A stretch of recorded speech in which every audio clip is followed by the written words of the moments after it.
தினமும் ஒரு ஹதீஸ். அபு மூசா அஷ்அரி ரலியல்லாஹு அவர்கள் அறிக்கிறார்கள், ரசூல் ஸல்லல்லாஹு அலைஹி வஸல்லம் அவர்கள் கூறினார்கள், ஒரு அடியான் நோய்வாய்ப்பட்டாலும் அல்லது பிரயாணம் செய்தாலும் அவர் உடல் நலமாக ஊரில் இருக்கும் பொழுது அவர் செய்த நல்லமல்கள் போன்ற நன்மைகள் இப்பொழுதும் எழுதப்படும்.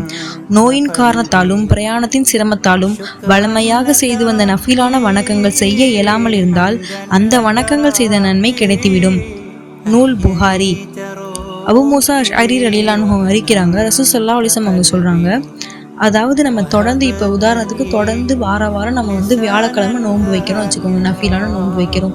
அந்த நோன்பு நம்ம விடாமல் பல வருடங்களாக அந்த நோன்பு தொடர்ந்து வச்சுட்டே இருக்கிறோம். திடீர்னு பார்த்தா நமக்கு உடல் நிலைமை சரியில்லாமல் போயிடுது, இல்லை ஏதோ ஒரு நம்ம ட்ராவல் பண்ணி வெளியே போயிட்டோம்.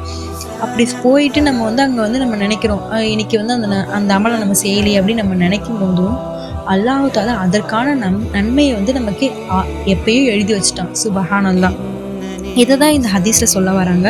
அதாவது நோயின் காரணத்தாலும் பிரயாணத்தின் சிரமத்தாலும் வளமையாக செய்து ஒரு நஃபிலான வணக்கம் நம்ம செய்யாமல் இருந்துட்டோம்னா அந்த வணக்கத்தின் நன்மை நமக்கு கிடைச்சிடுமா. சுபஹானல்லாஹ். அல்லாஹ் தஆலா எவ்வளோ ஒரு விசாலமானவனாக இருக்கான். நம்ம ஒருவேளை ஏதோ ஒரு காரணத்துக்காக அந்த காரணம் அல்லாஹ் நம்மளை புரிஞ்சுக்கிறான். அந்த காரணத்தை புரிந்து கொண்டு அதற்கான நன்மையை விட்டு விடாமல் அந்த நன்மையை நமக்கு கொடுத்துட்றான். சுபஹானல்லாஹ்.